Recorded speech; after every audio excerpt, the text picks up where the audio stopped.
She didn't yell. She didn't argue. She didn't even raise her voice. All she did was sit down. Seat 1A, first class. Window, paid in full. And that, just that, was enough to set everything in motion. The stares, the doubts, the sudden need to double-check the manifest, the offer to move her to the back just for clarification. The unspoken question in everyone's eyes, who does she think she is? Let's be real, if she had been wearing a power suit with red bottom heels and carrying a platinum Amex, no one would have blinked. But she wasn't. She was black, alone, and wearing a plain black hoodie. And in that moment, to them, she didn't just not belong. She was a threat. But what they didn't know was she wasn't a guest. She was the owner. This isn't fiction. It's not just a parable. It's not some what-if scenario dreamed up for internet clout. It's real. And it happens every day in subtle, sharpened ways. In classrooms, in offices, on sidewalks, in first-class cabins. And most of the time, the people who endure it never get to flip the script. But this time, they picked the wrong woman. Her name is Zariah Monroe. And this is not just a story about injustice, it's a story about presence, about how power doesn't always arrive in suits and speeches. Sometimes it walks in quietly, head held high, and sits down in the seat it already earned. Sometimes power wears a hoodie. Welcome to Silent Power Stories, where we shine a light on the voices often silenced, and the strength that never needed to shout. If you're ready to see what happens when the world makes the wrong assumptions about the right person, then lean in, because the plane's about to take off. And this time, the person they tried to humiliate owns the jet. Seattle, 6:17 a.m. The air at SeaTac's private terminal was cool and still, touched only by the occasional hush of luggage wheels rolling across the polished marble floor. No crowds, no loudspeaker announcements, just quiet jazz humming softly overhead, and the low murmur of early risers who could afford a $14 cappuccino before boarding a flight that never waited. A tall black woman in a black hoodie stepped through the frosted glass doors. She moved like someone who belonged, but didn't need you to know it. No jewelry, no dramatic heels. Her hair was tucked into a neat low bun, barely visible beneath the hood. Her eyes, partially shielded by slim sunglasses, flicked across the room once, reading the exits, the people, the faces, calculating the temperature of the space, like she always did. Her name was Zariah Monroe. No one in the terminal recognized her, not the couple scrolling on their phones, not the receptionist at the check-in counter, and certainly not the two suited brokers loudly comparing jet mileage. To them, she was a background character, a quiet presence that didn't raise red flags, but didn't belong in first-class comfort either. Zariah was used to that. She didn't crave attention. She'd spent too many years watching the people who wanted the spotlight crash under its heat. She had built her empire in silence, through backdoor deals, midnight calls with lawyers, and boardroom takeovers no headline ever reported. The hoodie wasn't just comfort, it was strategy. When you wore silence like skin, no one saw you coming. She approached the private security desk, passport in one hand, phone in the other. The young TSA officer looked up, caught sight of her hoodie, then blinked at the name on the screen. He paused longer than he should have. "Uh, Miss Monroe?" he asked. Zariah nodded. "That's me."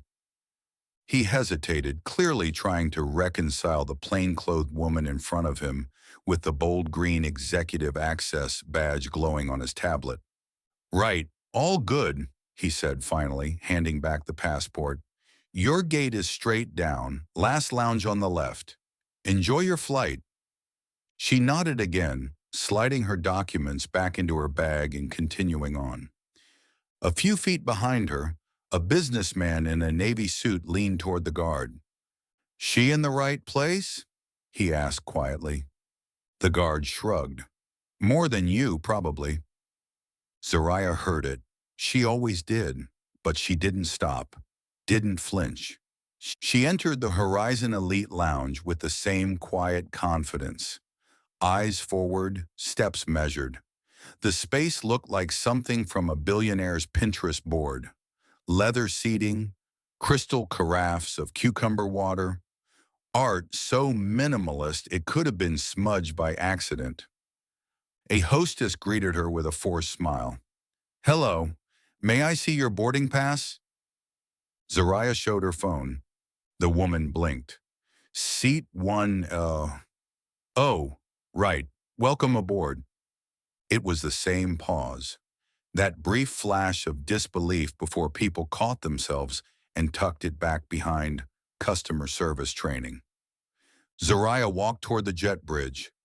Inside the aircraft, the cabin shimmered in soft golden light.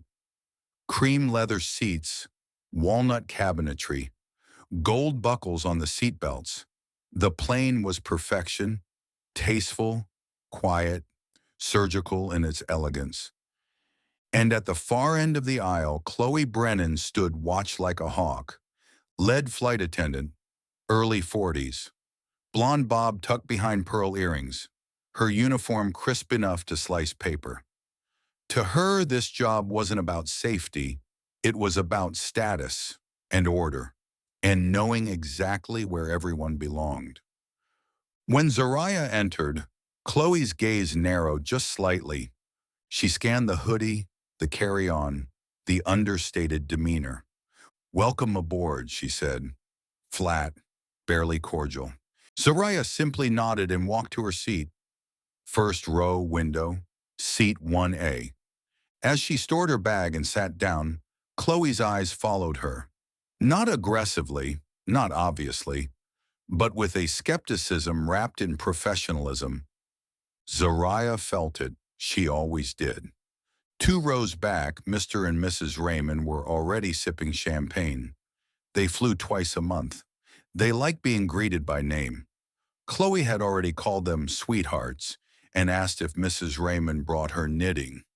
They didn't glance at Zariah. Neither did the tech bro across the aisle, who was too busy sending Slack messages from his Apple Watch. And that was fine. Zariah liked it quiet. She pulled out her phone and opened her notes app. A list of names, all billionaires. 2 of them owed her calls. One had offered her equity in a struggling aerospace company. She'd built JetGlow from a single Gulfstream into a fleet of private luxury jets that now service the top 5 corporate clients in the country. And yet, here she was, still being mistaken for someone who didn't belong. It didn't bother her anymore. Not really, but she remembered. Every time someone's tone changed, every side eye, every "are you sure this is your seat?" question, she remembered. Chloe passed by with a tray of warm towels. She offered one to the Raymonds, smiled at the tech bro, then paused at Zariah's row. She looked down at the hoodie again, didn't say a word, just skipped her. Zariah looked up calmly. None for me? Chloe blinked. Oh, I wasn't sure you... I'll get one. No need, Zariah replied. I'm good. She didn't need the towel. She didn't need the validation. She was already warm, burning actually, at the idea that this scene was playing out again. Different city, different plane, same silent question in their eyes. What are you doing here? It was the same question she'd heard at board meetings, at luxury real estate closings, even at her own company's gala when someone mistook her for a guest assistant. She had smiled then too. and later that night signed a deal that made her their landlord. The intercom crackled. Ladies and gentlemen, welcome aboard Horizon Elite Flight 214 to Aspen. Flight time is just under 2 hours. Chloe stood at the front of the cabin, giving the safety demonstration with robotic precision, but her eyes kept flicking back to Zariah's seat. Something about her didn't add up. Zariah leaned back in her seat, resting her elbow on the armrest, gaze fixed out the window as the plane began to taxi. She wasn't thinking about Chloe. She was thinking about the numbers, about the jet fuel shortage in Europe, about the private equity fund in Dubai, about the new project she hadn't told anyone about yet, a fleet of solar-powered luxury jets that could rewrite aviation history. She was thinking like an owner, even if they still thought of her as a guest. And somewhere deep inside she knew this flight wasn't going to end the way Chloe expected. Not today, not with her. Because sometimes the person in the hoodie is the one who signs the checks. And Zariah Monroe wasn't just another passenger. She was the name on the tail of the plane. The plane had been in the air for less than 20 minutes when the first strike landed. Not with fists, not with shouting, but with a tone, a shift so small it almost didn't register. Almost. Zariah Monroe sat quietly in seat 1A, flipping through financial reports on her iPad. She had just reviewed a quarterly burn rate for one of her smaller holdings when she heard the familiar scrape of heels moving toward her row. It was Chloe. Of course it was Chloe. She stopped just beside Zariah's seat, arms folded politely, smile nowhere in sight. "Ma'am," she said, the words stretched thin, "I just wanted to double-check. Are you sure you're in the right seat?" Zariah looked up slowly, like someone who had been pulled out of a thought, not startled, but focused. "I am," she replied calmly. "1A." Chloe didn't move. Her eyes dropped to the hoodie again, then back up to meet Zariah's gaze. "Yes, but this row is typically reserved for our elite clientele." Zariah tilted her head slightly. "So I've heard." A second passed, maybe two. Long enough for the man across the aisle to glance up from his phone. Long enough for the Raymonds to pause their conversation mid-sentence. Long enough for everyone nearby to feel the air shift. Chloe didn't budge. Zariah could feel it now. The performance about to begin. The coded language. The performative doubt. The testing of boundaries. It always started the same way. Zariah closed her iPad and set it on her lap, folding her hands neatly. "If there's an issue," she said, "you're welcome to check the manifest. But I'm not moving." Her voice was calm, almost gentle, but it held a weight beneath the surface, a kind of practiced firmness. Chloe blinked. She wasn't expecting that. Usually people flinched. Usually people apologized for making her uncomfortable. Zariah didn't. Instead, she went back to her iPad. Chloe hesitated, then turned and walked back toward the galley, her movements tight, rigid. Across the aisle, the tech bro raised an eyebrow and muttered something under his breath. Mrs. Raymond leaned toward her husband. "That girl doesn't look like a 1A. Zariah heard it. She heard everything. But she didn't move. She never moved. 15 minutes later, Chloe returned with the beverage cart. She stopped at the Raymonds first, pouring champagne with a wide smile and soft laughter. "Oh, I remember how much you two love the French Brut," she said, her voice syrupy and bright. Then she reached Zariah's row. The smile vanished. "What would you like to drink?" she asked, tone flat. Zariah glanced at the label on the bottle. "Same as them," she said, pointing to the Raymond's glasses. Chloe paused. This is reserved for our executive club members. I know, Zariah replied. That's why I'd like it. Another pause. Chloe poured it reluctantly. The champagne hit the glass with a hiss. Zariah took it, nodded. Thank you. She never broke eye contact. Chloe moved on, but not before letting the glass clink just a little too hard on the tray. Subtle, petty, intentional. Zariah sipped slowly, unbothered. She'd seen all the games. This wasn't about champagne. It never was. This was about hierarchy, about roles, about who they expected to be sitting in 1A and who they didn't. And it was clear that Chloe Brennan had already decided Zariah didn't belong. It was written in her pauses, her phrasing, her tone.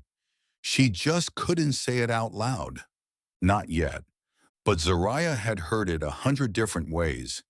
She'd heard it in college when a professor assumed she was in the wrong classroom. She'd heard it during a job interview, when the recruiter asked if she was more of a culture fit or a diversity hire. She'd heard it from the client who asked if she was the assistant, not the founder. Always soft, always polite, always wrong. The thing about racism in rooms like this, it rarely shows up in slurs or fists. It shows up in tone, in doubt, in denial. It hides behind smiles, behind professionalism, behind passive-aggressive questions that come wrapped in fake concern. Zariah knew it by heart. She'd built an entire empire while being underestimated. She never corrected them. She let her numbers speak, but today her numbers were in the sky, cruising at 38,000 feet, and the crew still couldn't see past the hoodie. 40 minutes into the flight, Chloe made her next move. She approached again, holding a clipboard. Miss Monroe, is it? She asked, reading from the sheet, though she clearly already knew. Yes, Zariah replied, not looking up. I was reviewing the passenger list, and there seems to be some sort of discrepancy. Zariah set down her tablet. What kind of discrepancy? Chloe didn't answer right away. Well, the way these seats are assigned, there's a hierarchy. Some clients receive complimentary upgrades, but not everyone gets placed up here without review. Zariah blinked once. I didn't receive an upgrade. Chloe feigned confusion. Oh, I booked this seat myself. Another pause. Chloe looked over her shoulder, as if checking to see who might be listening. Then she leaned in slightly, her voice dropping just enough to sound conspiratorial. We just try to maintain a certain standard in this section. There it was, not even disguised anymore. Zariah's eyes didn't narrow. She didn't raise her voice. She simply said, You don't know who I am, do you? Chloe pulled back slightly. Excuse me? Zariah stared at her, calm, collected. I'm not asking for anything. I don't need to be served differently. I'm not here to prove a point. Chloe didn't respond. Zariah leaned back in her seat. But if your concern is about standards, I suggest you hold yourself to them first. And just like that, Chloe stood upright again, flustered. She mumbled something about needing to check on the galley and left quickly. The Raymonds glanced at each other. The tech bro actually looked impressed. Zariah picked up her iPad and resumed reading. Her hands didn't shake. She wasn't angry. She was used to this. Used to the weight of their projections, their discomfort, their rules written in invisible ink. Used to being mistaken for less, even when she owned more.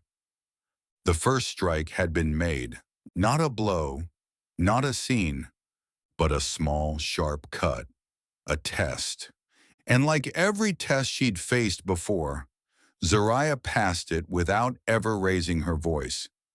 Because what Chloe didn't know, what none of them knew, was that they weren't sitting next to a mistake. They were sitting next to the one who signed the contracts, and before this flight was over, they would learn. The thing about pressure is, it doesn't always come from noise. Sometimes it builds quietly. A glance, a whisper, a stare that lingers just long enough to tell you you're being measured, watched, reduced. And in the front cabin of Horizon Elite Flight 214, the pressure was starting to shift. Zariah Monroe felt it, not in her seat, not on her skin, but somewhere deeper, in that old place inside her chest that knew when rooms were turning. She didn't need to look up to know. It was in the silence, the too long pauses in conversation, the sudden way a passenger stopped laughing when she passed by. The side eye from the older woman 2 rows back, who kept adjusting her pearls like they were some kind of shield. Zariah had sat in meetings where the net worth of the people at the table could buy a city block. She had presented strategy decks while executives tried not to look surprised that she was the one leading the pitch. She'd been underestimated in more languages than she could pronounce. But nothing ever felt quite like this, because here, at 38,000 feet, with nowhere to go and no stage to walk off, every moment was theater, and today Zariah was their unwelcome character. The next act came shortly after lunch. Chloe returned once again hovering near Zariah's seat like a storm cloud in heels. But this time, she wasn't alone. Behind her stood Grace, the younger flight attendant, fresh-faced, clearly nervous, holding a tray with tightly sealed water bottles. Zariah noticed the tension in Grace's shoulders, the way she gripped the tray too tightly. She wasn't in on this plan, but she was being pulled into it anyway. "Miss Monroe," Chloe said, louder than necessary. Zariah didn't move. "I'm going to ask one more time," Chloe continued, now addressing the whole cabin without saying it outright. "Do you mind relocating to the back lounge so we can verify the seating assignments?" Zariah looked up slowly. "Why would I do that?" Chloe smiled tightly. "It's just protocol, for security purposes." Behind her, Grace shifted uneasily. "Security purposes?" Zariah repeated calmly. "Is someone here unsafe?" Chloe's smile faltered. "Of course not. We just need to clarify a few things." Zariah didn't blink. "And why can't those things be clarified with your manifest?" Chloe didn't answer. Instead, she straightened her spine and turned to Grace. "Escort Miss Monroe to the back lounge, please." Grace hesitated. "Shouldn't we?" "Now!" Chloe snapped, not hiding the edge anymore. Passengers began to whisper. Some looked down, pretending to mind their own business. But others were clearly watching now, waiting to see what the black woman in the hoodie would do. Would she yell? Would she make a scene? Would she play into the role they were already writing for her? Zariah did none of those things. She reached for her phone. Calmly, deliberately, she tapped the screen, sent a message, then looked up at Chloe. "You're making a mistake." Chloe's lips pressed into a thin, angry line. "That's for security to decide." It wasn't until Chloe turned away that Zariah heard it, the words that made the entire scene snap into place. The older woman with the pearls, speaking just loud enough to be heard by everyone around her.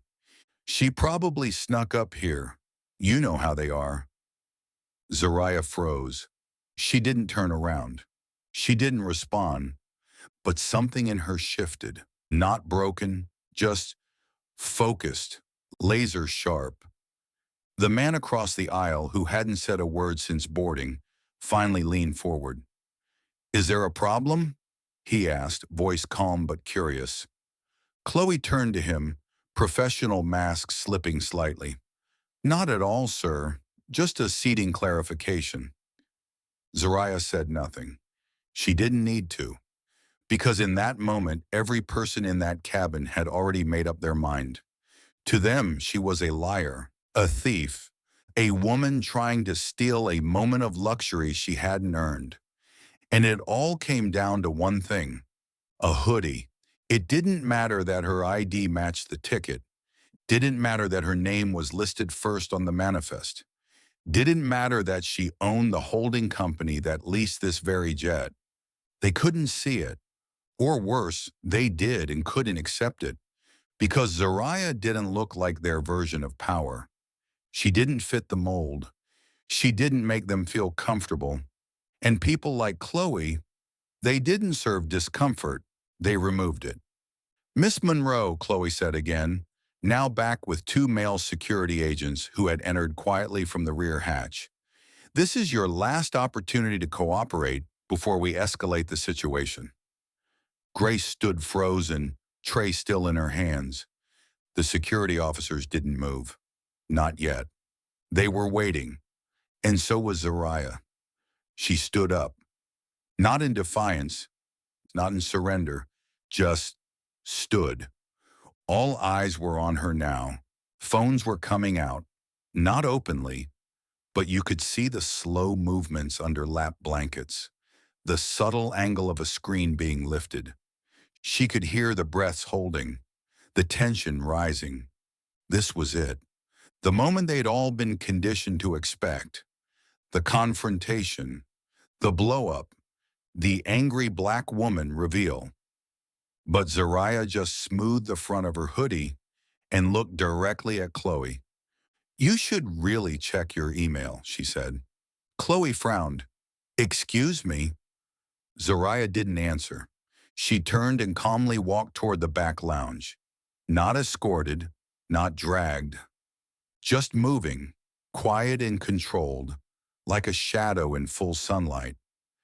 As she passed the other passengers, no one spoke. Some avoided eye contact.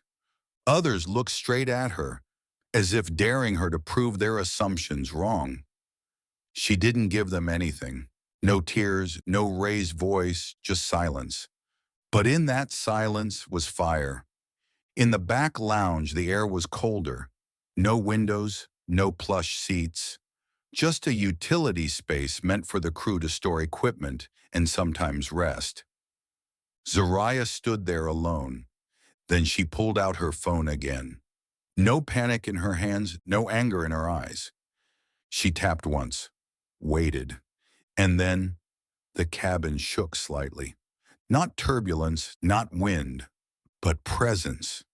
Because up front, the cockpit door opened, and someone else stepped out. And the flight, it was about to change. Because while Chloe thought this was the climax, Zariah knew this was just intermission. There's a line every bully thinks they can walk, a careful balance between aggression and deniability. Just enough push to feel powerful, but never enough to face the consequences. Chloe Brennan had spent her entire career walking that line. She was good at it, too good. But this time, she stepped too far. Back in the rear lounge, Zariah Monroe stood beside a cold metal cabinet labeled "Crew Only." The small room buzzed with fluorescent lighting and faint turbulence. No windows, no warmth, just isolation. Designed for breaks and storage, not paying passengers.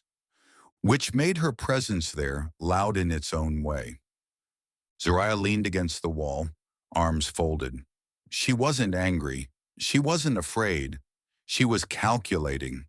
Because this wasn't the first time someone tried to reduce her.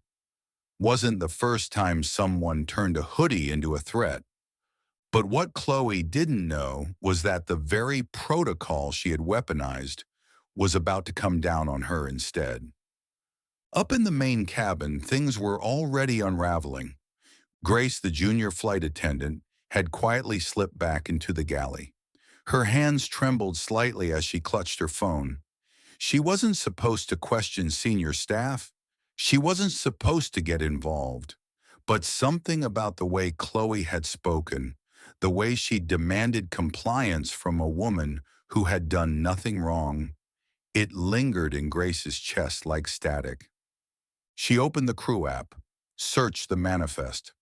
Her fingers hesitated over the top line, Monroe Zariah J. Owner, Executive Access, Skycore Holdings. Her breath caught. Owner? She scrolled further, checking the notes. Do not delay or redirect. Full access granted by Director Wendell Cross. Grace blinked, heart thudding. She backed out of the app, walked slowly back to the front. Chloe was chatting with the Raymonds now, laughing like nothing had happened. The pearls were glowing under the soft cabin light. Mrs. Raymond glanced at Grace, leaned in, and whispered something behind her palm. Grace hesitated, then cleared her throat. Chloe, she said quietly, can I speak to you? In the galley? Chloe turned, eyebrows raised. Can it wait? It's important. Chloe sighed, excused herself from the conversation, and followed Grace to the galley. As soon as they were out of earshot, Grace showed her the manifest. Look at this. Chloe read the name, then again and again. What is this? She asked, voice colder now. The system. I double-checked. She's not just a passenger. Chloe narrowed her eyes. This could be a mistake. I've seen system errors before. Then call headquarters, Grace whispered, before you do anything else. But Chloe didn't move. She stood still, staring at the name like it had personally betrayed her. Because she knew, somewhere deep inside she knew. But admitting it now meant everything she'd just done, everything she'd said, wasn't just inappropriate, it was a disaster. And Chloe Brennan wasn't used to being the one in the wrong. So she made a choice. Not the right one, the dangerous one. She opened her own phone, started typing. Back in the rear lounge, Zariah heard the cabin door open. Not the galley door, the one that separated passengers from pilots. A man stepped through. Late 40s, tall, dark blue suit, slim black tie. His badge shimmered on his lapel. He scanned the cabin, calm and direct. His name was Elias Gray, Director of Flight Operations for Skycore Holdings. He wasn't supposed to be on this flight, but Zariah had tapped once, and that was all it took. Elias reached the galley and gave Grace a polite nod.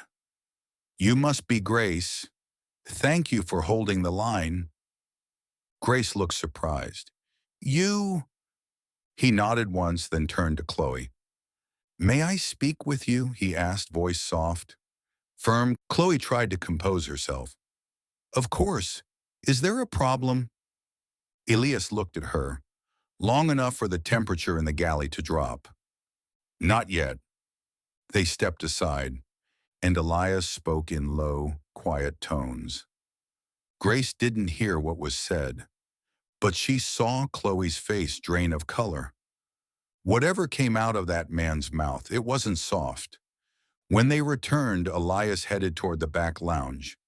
Chloe followed behind him, slower now, shoulders tight. Zariah was still standing, still waiting. Elias stopped in front of her, smiled. Miss Monroe, she returned the smile. Director Gray. Apologies for the delay. There seems to have been confusion. Zariah nodded. A bit. I've spoken to the team. It's being corrected. Chloe stood behind him, silent. Zariah looked past Elias, right into Chloe's eyes. Do they know yet? She asked. Elias followed her gaze. Not yet, but they will. Zariah tilted her head. Let's not keep them waiting then. They walked back together, side by side. The rear lounge door opened, and the silence that followed was louder than any turbulence. Passengers turned, mid-sip, mid-sentence. Some straightened in their seats. Others looked away. Zariah walked calmly to her seat. 1A sat down and crossed her legs. Elias remained standing. He looked at the cabin like a judge entering court. "Ladies and gentlemen," he said, his voice clear, commanding, "I'd like to take a moment to clarify a few things." Chloe stood off to the side now, near the bulkhead, frozen in place. "This aircraft is currently being operated under Skycore Holdings," Elias continued. "Our flight is made possible today by one of our most distinguished partners." He turned towards Zariah. "Miss Zariah Monroe, founder and chairwoman of JetGlow Aviation, owner of this aircraft." Mouths opened, eyes widened. One man dropped his phone on the floor with a loud crack. Mrs. Raymond gasped audibly, hand to chest. The pearls never looked smaller. Zariah didn't move, didn't gloat. She just sipped her champagne. Finally, Elias finished. "Any further disrespect toward our principal partner will be noted, reported, and dealt with accordingly." He paused and then turned to Chloe. "You may step into the crew cabin until further instruction." Chloe didn't argue, didn't speak. She walked away, and as the cabin door closed behind her, Zariah exhaled. Not relief, not satisfaction, just breathe. Because it was never about revenge. It was about correction. It was about visibility, about reminding everyone in that cabin and everyone watching from the sidelines that just because you don't recognize power doesn't mean it isn't sitting right in front of you. Sometimes it wears a hoodie, sometimes it smiles quietly, sometimes it's already bought the company you're trying to impress.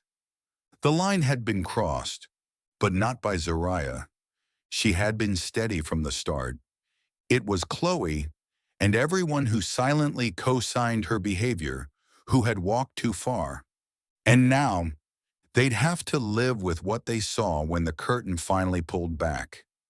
A black woman in 1A, owning the jet and the story. The plane cruised through the clouds, steady as a secret. But inside cabin 1, the atmosphere was anything but calm. Since the announcement of Zariah Monroe's ownership, the silence had changed. It wasn't the same uncomfortable hush as before, the one filled with judgment, assumptions, and tight-lipped whispers. This was different. This was fear, guilt, awkward respect, the kind that settles in when you realize you've just insulted the host of the house you're still standing in. Across the aisle, the tech bro who once rolled his eyes at Zariah now stared at his tablet like it held the secrets to the universe. The Raymonds had fallen completely silent, their posturing gone, their champagne untouched. Grace, the junior attendant, quietly returned to Zariah's seat with a refreshed drink and a soft apology that Zariah accepted with a simple nod. But Chloe, she hadn't been seen since Elias Gray asked her to step out, and Zariah knew that was only part 1. Because while Chloe had delivered the humiliation, the system that created her confidence was deeper than one person. It was cultural, structural, unspoken. But Zariah wasn't alone in this. And the moment that proved it came 10 minutes later. The cockpit door opened once again. This time it wasn't Elias Gray stepping out. It was someone even the cabin crew didn't expect. A man in his late 50s, black suit, salt and pepper beard trimmed with quiet precision, eyes like polished obsidian, deep, unreadable, patient. He didn't wear a badge. He didn't need one. Because for those who paid attention, his presence said everything. This was Harlan Monroe, Zariah's father, and the silent force behind everything she'd built. Most people in the cabin didn't know who he was, but Elias did. Grace did. And Chloe, wherever she was hiding, would soon find out. He walked slowly down the aisle, deliberate, composed, each step like punctuation in a sentence no one else could finish. He wore no tie, just a crisp black shirt under his tailored jacket. No jewelry, no watch. But there was weight in his silence, the kind of presence that made people sit straighter without knowing why. When he reached Zariah's seat, she looked up and smiled, not in surprise but in recognition. "Didn't expect you to be on this one," she said. He shrugged. "Didn't plan to be, but I got your message." Still got that direct line. "Always." She gestured to the seat beside her. He sat. No one spoke. Passengers watched, unsure of who this man was, why the air had shifted again. The tension Chloe left behind had been thick. Now it curdled into something else. Not danger, not threat, but something unmovable. A force that didn't ask for power, it simply was. Harlan didn't speak right away. He looked around the cabin slowly, like he was scanning an old battlefield, recognizing the shape of every hill and trap. Then he leaned toward his daughter, voice low, steady. "They tried you?" "They did." "You let them?" She smirked faintly. "A little." "Hmm." Silence again. Then he added, "Chloe Brennan." Zariah nodded. "She's classic." "She's a symptom," he said, "not the illness." Zariah didn't answer. She knew he was right. All her life, her father had been that voice. Not loud, not theatrical, but absolute. He taught her not just how to defend herself, but how to disarm systems, how to be underestimated and use that as cover, how to survive in rooms that were built without her in mind, and still walk out as the last one standing. He was the first shadow she ever studied, and he had trained her to become one too. Behind them, Grace reappeared, nervous. "Mr. Monroe," she said gently, "Director Gray asked if you'd like to step into the crew conference cabin. He said it's available now." He looked at Zariah. She shook her head. "You go. Handle it." "You sure?" She smiled. "You taught me well, remember?" He stood, gave her shoulder a soft squeeze, then followed Grace. When the door shut behind him, the plane was silent again. Zariah picked up her champagne, took a small sip, set it down. Her hands were still, but her mind was flying. She knew how this would play out. The fallout, the press, the corporate backlash, the internal audit Chloe would soon be facing, and she didn't feel an ounce of satisfaction from it. Not yet, because this wasn't about revenge.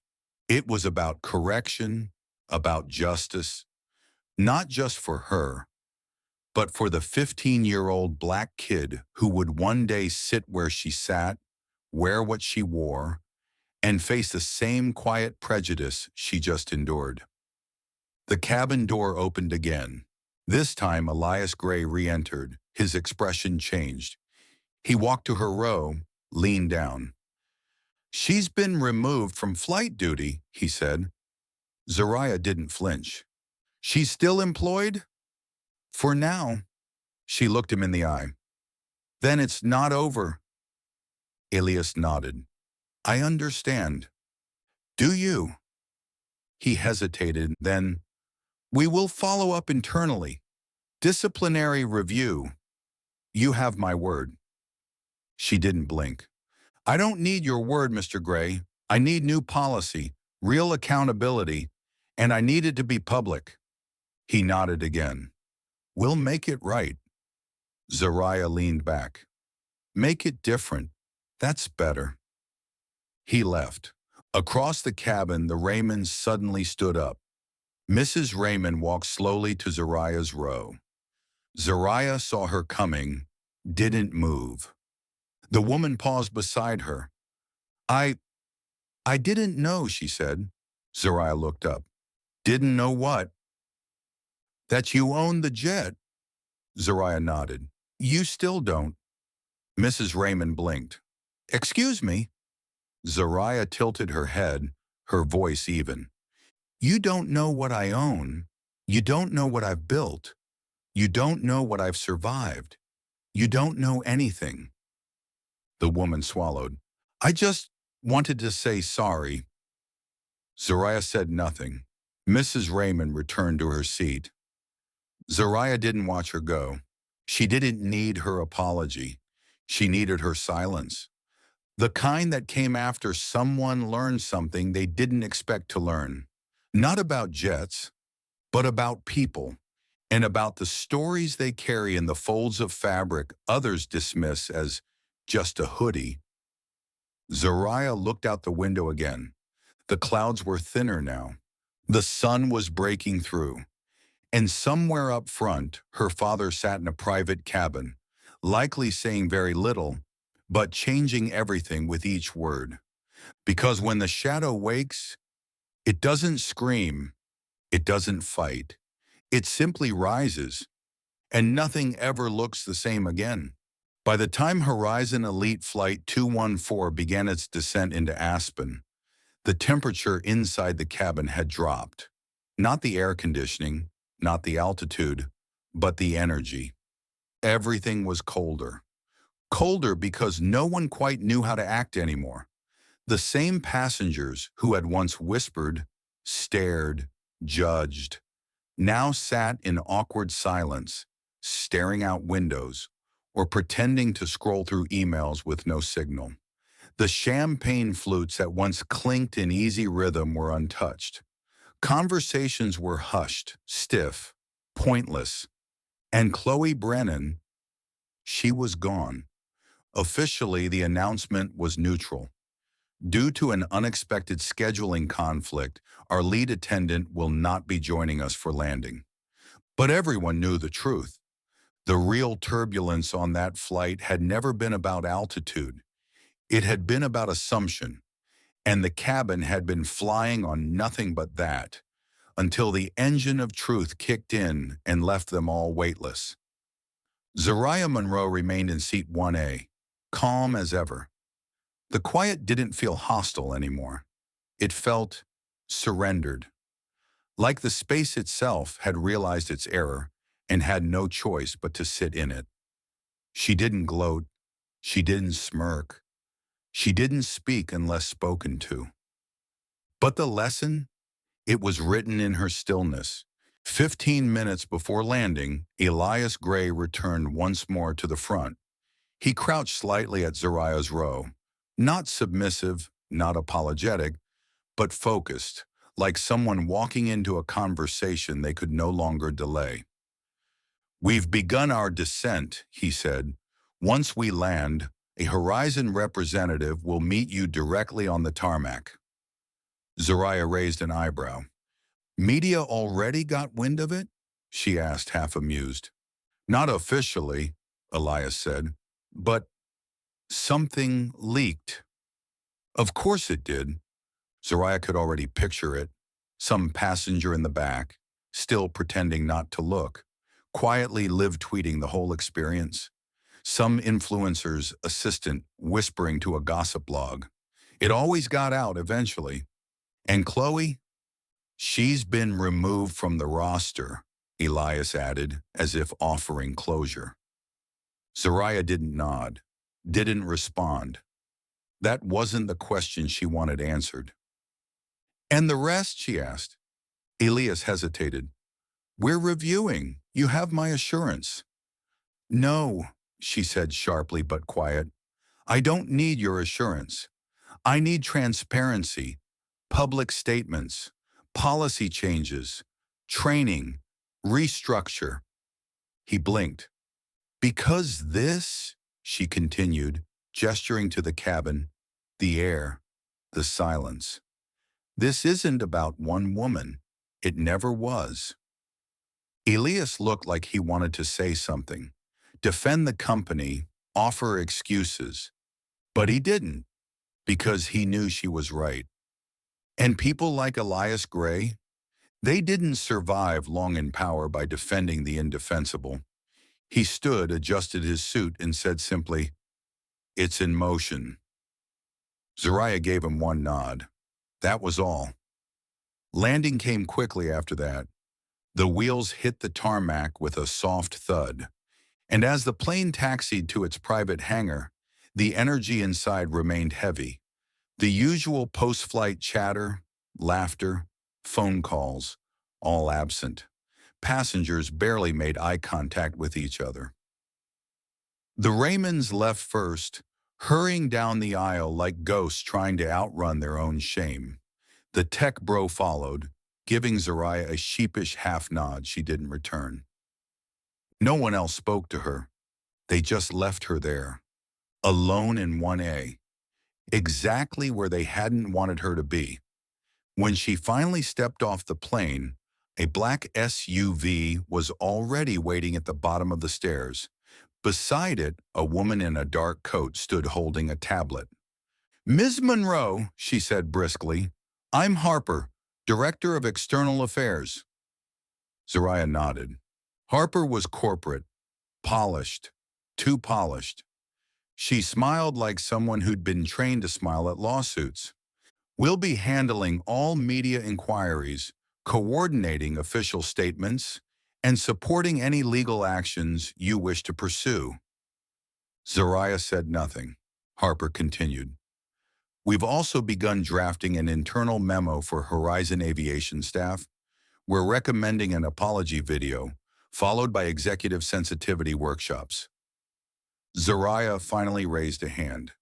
"That's not enough," she said. Harper blinked. Sorry? You think this is about image," Zariah continued. "It's not. It's about access. It's about trust, about who gets to exist in premium spaces without being questioned. You can't scrub this clean with PR." Harper shifted awkwardly. "Of course, ma'am. We're open to your vision." Zariah narrowed her gaze. "Good, because I have one." She handed Harper a folder. Inside, a drafted policy proposal, a mandatory inclusion audit, a third-party review, compensation benchmarks. Chloe's name wasn't in it, but her legacy, the wake of what she'd done, was all over the ink. Harper scanned it quickly, her mouth tightened. "This is aggressive." "It's necessary." Harper looked up. "May I ask something respectfully?" Zariah waited. "Why didn't you speak up earlier, on the plane?" Zariah looked her dead in the eye. "I wasn't the one speaking," she said. "I was the one being spoken over." Harper didn't reply. There was nothing to say. Zariah got in the SUV, door closed behind her, and they pulled away from the tarmac in silence. But silence didn't mean defeat. It meant the moment was passing, like a storm. And what came next would be rebuilding. Meanwhile, back at Horizon headquarters, the ripple effect had begun. 3 phone calls became 15. Legal counsel, PR, human resources. An emergency Zoom call with the CEO, who looked pale and wide-eyed as the footage began spreading online. A clip, just a few seconds. Zariah in her hoodie standing calmly at the rear of the plane, looking straight at Chloe Brennan and saying, "You're making a mistake." Millions had watched it. Millions were sharing it. Not because it was dramatic, but because it was true. Because it felt like 1,000 other moments that hadn't been filmed. 1,000 other flights, classrooms, stores, boardrooms, where someone was humiliated simply for existing where they weren't expected. Chloe Brennan's photo was leaked within the hour. Her LinkedIn went dark, so did her Instagram. A Horizon executive tried to calm the tide by posting a statement. "We do not tolerate discrimination of any kind. The employee has been suspended pending investigation." But no one bought it, because now the receipts were public. Not just Zariah's story, but others. Black pilots, Black business travelers, black flight crew. Stories came pouring out. And suddenly the fall wasn't Chloe's alone. It belonged to the system, and it was coming down hard. Not with sirens, not with scandals, but with truth. Zariah didn't need to tear anything down. She simply opened the curtain and let the light in. And sometimes that's all it takes. One woman, one voice, one flight, to remind the world that seats of power don't always look like what you expect. Sometimes they wear hoodies and sit in silence until the world is finally ready to listen. It had been 3 days since the flight, 3 days since a hoodie in seat 1A rewrote the rules of what a first-class story could be. The clip had gone viral within 12 hours. Zariah Monroe's name, once a quiet legend in investor circles, was now plastered across headlines, TikToks, and LinkedIn posts that started with, "We need to talk about what happened on Horizon Flight 214. Some praised her calm, others dissected the silence in the cabin. The vast majority, especially black women, saw themselves in her, not in the wealth, not in the title, but in the stillness, in the way she chose not to scream in a world that kept trying to drag her into a fight she never started. Zariah had not spoken publicly, no Instagram post, no press conference, no dramatic tell-all. She had simply returned to her brownstone in Chicago, brewed a cup of chamomile tea, and watched the world try to make sense of what they'd seen. Her team at JetGlow, however, had been on fire. Emails, donations, media requests, corporate endorsements. Some were sincere, most were performative. She ignored them all because Zariah didn't build JetGlow to go viral. She built it for impact. And this was the moment to teach, not just react, but redirect. So on a cloudy Thursday morning, she called her comms team and asked them to book her into the flight hangar at South Shore Airport. "But it's not press ready," her assistant warned. "Exactly," Zariah replied. She wanted it raw, because the conversation she was about to start wasn't going to be filtered through makeup lights and luxury optics. It was going to be real, grounded, undeniable. 2 days later, the video went live. Just her, standing on the hangar floor, hoodie on, wind pulling lightly at her sleeves. No makeup, no glam team, just her voice. She looked directly into the camera and began. "I wasn't supposed to be the story." A pause. "I wasn't trying to make a point, teach a lesson, or make anyone uncomfortable. I was just trying to sit in the seat I paid for, on the plane I own." She said the words plainly, no anger, no theatrical pauses, just fact. What happened to me on Flight 214 wasn't an isolated incident. It was a pattern, a quiet one, a dangerous one that so many people live through every single day, on trains, in boardrooms, in classrooms, at country clubs, even in hospitals. She took a breath. When you're black and you don't look the part, you become a threat by existing, not by raising your voice, not by breaking rules, just by being where you're not expected to be. Her voice stayed calm, but her eyes, they were sharp, focused. "Here's what I know. Calling for someone's firing doesn't fix that. Neither does making a pretty PR statement. What fixes it is policy, accountability, culture change, and that's what I'm asking for." She held up a thin black folder. "This," she said, "is what I've submitted to Horizon Aviation. A framework, a roadmap, not just for them, but for any organization that wants to exist beyond tokenism. If they implement it, I'll stay. If they don't, I'll take my business and my fleet somewhere that listens." She didn't blink. "I'm not just asking for a seat. I'm asking for a different kind of table." Then she ended the video the way she began. I wasn't supposed to be the story, but since I am, let's make it one worth remembering. Click. The video ended, and within hours it exploded. Not just because of what she said, but because of how she said it.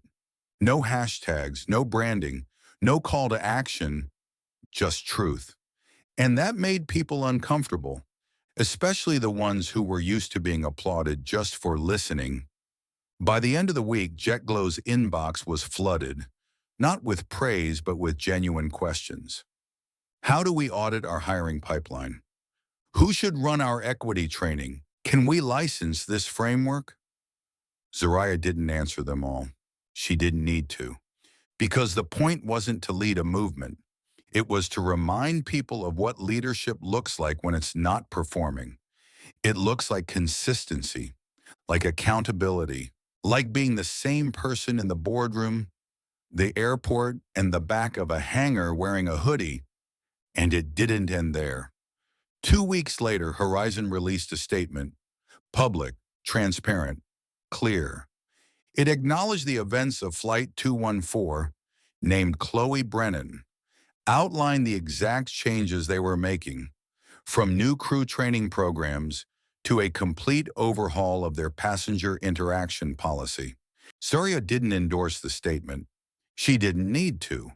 It stood on its own. But what she did do was show up, quietly without announcement, to the first pilot training session Horizon held under the new guidelines. She walked into the room, sat in the back, and listened. When one of the trainees asked if she was a guest speaker, she shook her head. No, she said, I'm just here to see if what we're building is real. They didn't ask her to speak, but she did. Just a few words is near the end. Privilege is when you don't have to think about how you're perceived, she said. Power is when you walk into a room that wasn't built for you, and you leave the door open behind you anyway. She left before the applause started. She always did. Because this wasn't about her name, it was about her presence, and more importantly, what her presence could shift for those coming next.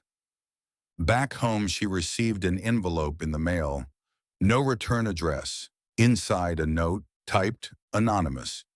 Thank you for not yelling. Because of that, I heard you.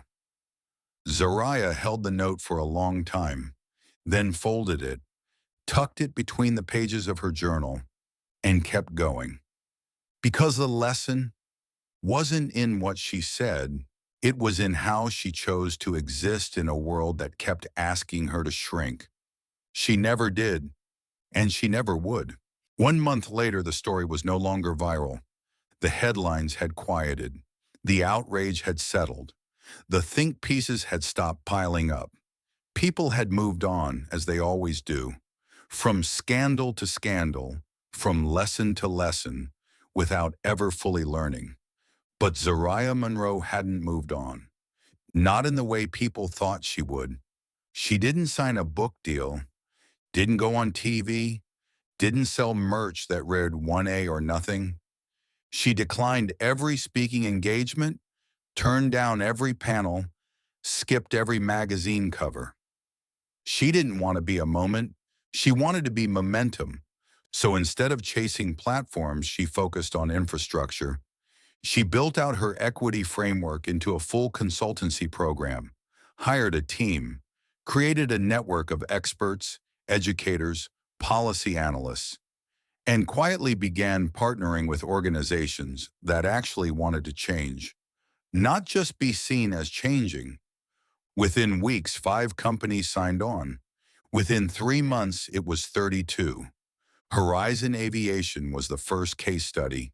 She never once used their logo, never once named Chloe Brennan, because Zariah didn't believe in dragging people. She believed in raising standards, and it was working. But even now, with her work expanding and her name carrying more weight than ever, Zariah remained the same. Same morning routines, same quiet walks to her office, same low bun, Same quiet eyes, same hoodie, especially the hoodie. She wore it more now, not as a uniform, but as a signal. To the kids who saw her online and whispered, "She looks like me." To the interns who walked into boardrooms clutching notebooks, unsure if they were allowed to speak.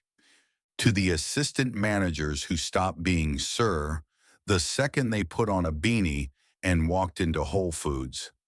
The hoodie wasn't just fabric, it was resistance, it was softness, it was presence, and she wore it like armor, laced with light. One evening, she stopped by her old high school in Bronzeville, unannounced. It wasn't an alumni event, there were no cameras. She just showed up. Sat quietly at the back of a college prep seminar in the auditorium, listening to a young black student explain her goal of becoming an aerospace engineer. Zariah waited until the session ended, then tapped the girl gently on the shoulder. "You've got the mind," she said. "Now build the circle." The girl blinked. "I'm sorry. Do I know you?" Zariah smiled. "You will." She gave her a card, no logo, just a name, an email, and a note written in pen.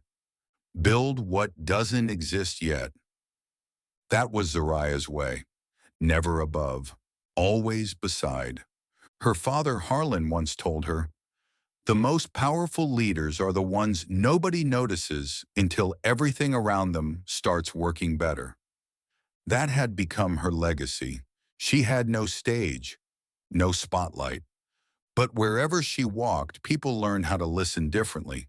A few weeks later, at an industry conference in Miami, a speaker joked on stage about how black women always act like they own the room. Someone in the back row stood up and said, "Sometimes we do." No shout, no fist pump, just a calm statement. And the whole room turned. Because standing there, arms crossed, hoodie zipped halfway up, was Zariah Monroe. The speaker apologized. Later, someone asked her why she didn't leave the room. "I don't leave rooms," she said. "I stay and rewire them." That quote went viral again, but she didn't repost it because while the internet loved the moment, she cared about the after. And the after was quiet, was steady, was work. On the anniversary of the Horizon flight, she flew commercial. Coach seat, middle row, no upgrades. She wore the same black hoodie. No one recognized her. A flight attendant offered her peanuts with a tired smile. Zariah smiled back. "Thank you." No judgment, no tension, just grace. At baggage claim, someone finally noticed her. A young man, black, maybe 22, approached nervously. "Hey, sorry, I think I know who you are, but maybe I don't." Zariah tilted her head. "Try me. You were on that flight, right? The woman in the hoodie?" She didn't confirm, didn't deny. He nodded anyway. That was powerful. Just wanted to say, you didn't even have to say much. You just sat there, and it was like, damn. Zariah smiled. Sometimes silence is loudest. He laughed. "Yeah, that's exactly what I felt." He offered a handshake. She returned it, then kept walking. No fanfare, no photos. Just a woman in a hoodie, leaving another space just a little bit better than she found it. That was her power.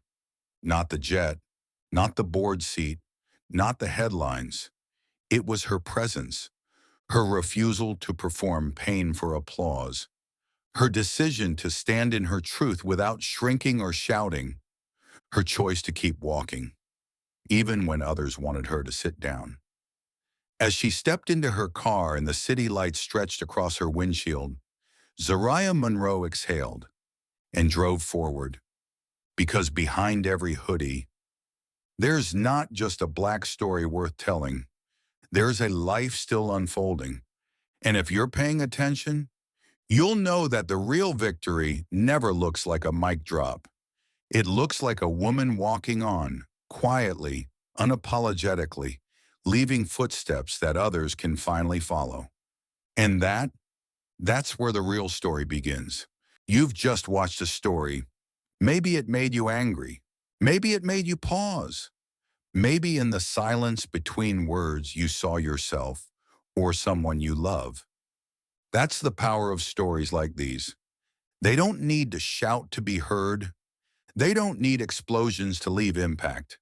They live in the small moments, a glance, a tone, a seat that was never meant for someone like us.